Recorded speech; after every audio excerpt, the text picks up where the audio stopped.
Europe 1. Le journal de 8h sur Europe 1, Fanny Marceau. Bonjour Fanny. Bonjour Dimitri, bonjour à tous. Il l'appelle Emmanuel, son ami spécial, dit-il. Donald Trump a retrouvé le chef de l'État hier à Évian-les-Bains où se déroule le sommet du G7. Le président américain fier de son accord négocié avec l'Iran qui doit être entériné vendredi en Suisse.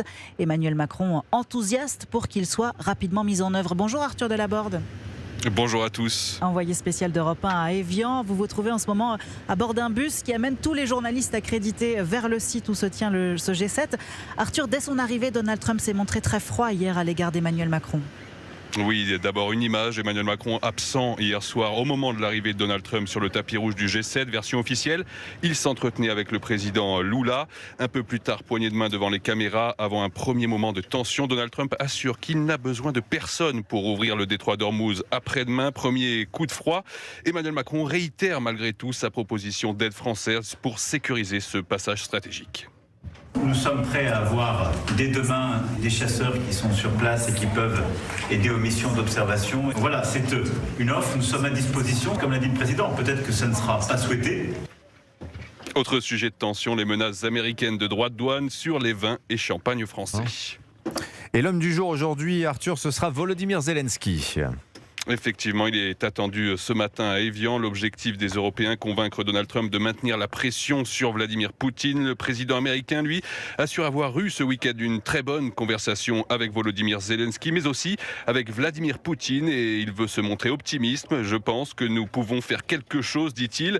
Après de nouvelles frappes russes sur Kiev, l'Ukraine réclame davantage d'aide militaire. Volodymyr Zelensky espère surtout pouvoir parler seul à seul avec Donald Trump.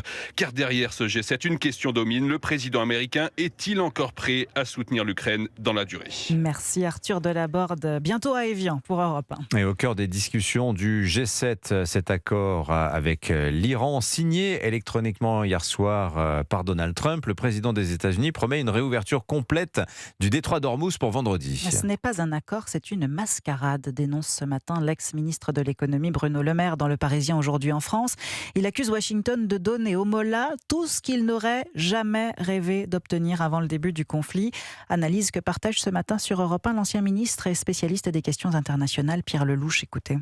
Trump a essentiellement tout lâché.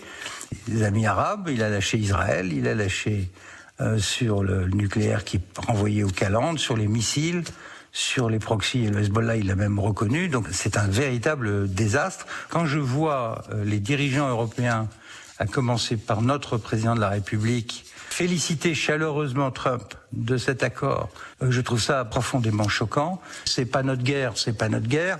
Oui, mais ça risque d'être notre défaite. Pierre Lelouch, invité d'Europe 1 Matin à 7h10. Interview complète à retrouver sur le site et l'appli Europe 1. Vous écoutez Europe 1 Matin, il est 8h04. La colère ne retombe pas plus d'une semaine après la mort de Liana. Hier soir, des centaines de personnes se sont mobilisées place Vendôme à Paris, sous les fenêtres du ministère de la Justice. Colère d'autant plus forte après qu'un nouveau témoignage contre le suspect Jérôme Barella a été révélé hier. Une fillette de 11 ans affirme avoir subi des attouchements lors d'une soirée pyjama organisée au domicile du suspect Jean-Baptiste Marty. Oui, les faits se seraient produits en août dernier. La jeune fille est invitée à dormir chez Jérôme Barella à l'occasion d'une fête avec une des enfants du prédateur sexuel présumé. Mais au cours de la soirée, la victime constate un comportement inapproprié de la part du père de son ami à plusieurs reprises. Il se met à hauteur de ses fesses et puis lors d'une bataille d'eau, Jérôme Barella se colle à elle. La petite fille, mal à l'aise, décide toutefois de garder le silence pour ne pas inquiéter sa mère, mais elle parle finalement en mars dernier à une amie au collège. Placée en foyer, la jeune victime évoque les faits à l'aide sociale à l'enfance.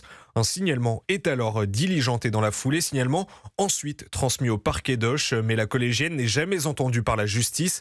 De nouveaux faits révélés qui accablent donc une fois de plus Jérôme Barella et qui pourraient mettre en lumière un nouveau dysfonctionnement judiciaire. Jean-Baptiste Marty du service police-justice d'Europe 1. La justice sommet de reprendre toutes les plaintes pour violences sexuelles sur mineurs d'ici le 14 juillet par le garde des Sceaux. Oui, Gérald Darmanin a joué la fermeté dans un premier temps, mais une semaine plus tard, léger changement de ton. Jacques Sorel, l'exécutif, à sa manière, semble désormais vouloir caresser les magistrats dans le sens du poil.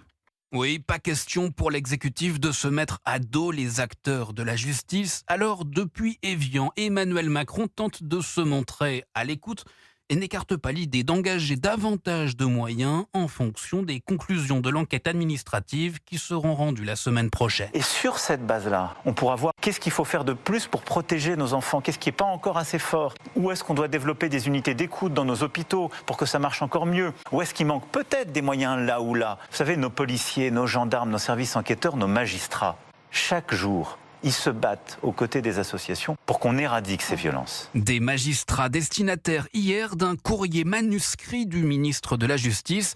Gérald Darmanin a pris la plume pour redire son attachement viscéral à l'indépendance de la magistrature. Vous savez mieux que personne les aspirations de nos concitoyens, écrit le garde des Sceaux au juge. Un message qui, il y a une semaine encore, aurait suscité quelques interrogations. Jacques Serret du service politique d'Europe 1. Notez par ailleurs que c'est aujourd'hui que Karine Jean-Bu et sa mère adoptive Laurence vont présenter à l'Assemblée nationale leur pétition pour modifier la loi sur la confusion des peines. Depuis la mort de Liana, elle a recueilli plus de 150 000 signatures. 655 millions d'euros supplémentaires dans le développement de l'intelligence artificielle, annonce ce matin du Premier ministre, afin que, dit-il, cette révolution profite aux Français.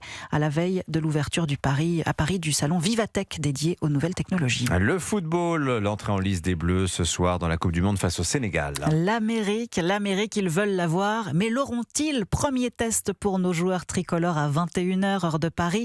C'est au MetLife Stadium à New York devant 80 000 spectateurs.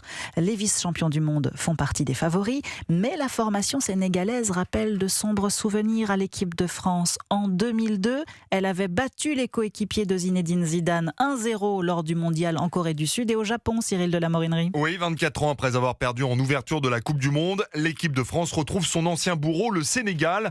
Un souvenir douloureux, lointain, mais qui sonne comme un rappel. Les Lions de la Teranga sont d'excellents footballeurs, champions d'Afrique sur le terrain en 2025, mais dépossédés de leur couronne sur tapis vert. Une équipe emmenée par sa superstar Sadio Mané. Didier Deschamps, qui n'a jamais perdu un premier match de Coupe du Monde en tant que sélectionneur, est particulièrement sur ses gardes. Le Sénégal fait partie des meilleures équipes africaines et mondiales. Donc on sait à quoi s'attendre sur ce premier match. 4 joueurs français champions du monde en 2018 sont présents aux États-Unis pour ce mondial, dont N'Golo Kanté. Le milieu de terrain est particulièrement motivé et espère revivre les mêmes émotions en offrant une 3e étoile à la France. On a vu ce que ça représente de gagner une Coupe du Monde, la joie que ça procure pour les supporters français et pour le peuple. On aimerait beaucoup revivre ces émotions-là. Et les Français candidats au titre suprême comptent prendre leur marque au MetLife Stadium de New York. Les joueurs de Didier Deschamps espèrent y revenir le 19 juillet puisque c'est dans cette enceinte que se jouera la finale de la Coupe du Monde. Cyril de la Morinerie, la Coupe du Monde marquée par des tensions liées à la guerre au Moyen-Orient. Hier, lors du premier match de l'équipe iranienne face à la Nouvelle-Zélande, les opposants au régime des Mollahs se sont fait entendre. Elle a des huées et un match qui s'est soldé par un match nul de partout. Mais l'équipe d'Iran s'est dit ce matin la plus maltraitée de la Coupe du Monde. Merci Fanny Marceau, c'était votre journal. Dans un instant, Charles Rodwell, le député des Yvelines et l'invité de Laurence Ferrari sur Europe 1. Bon réveil, 8h09. 7h, 9h.